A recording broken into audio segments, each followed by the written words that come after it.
Hello everyone, welcome back to our channel. In today's video, I'm gonna show you how to log into Blitz app. It's a very simple and easy process, and I'm gonna guide you through the process on how to log into your account. Let's get started.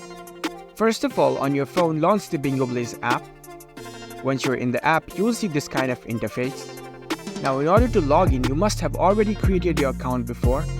Here you can see two options, new player and played before. In order to log in, you need to choose this played before option, tap on it. Now it will provide you with the options to sign in with your Facebook, your email address or your phone number.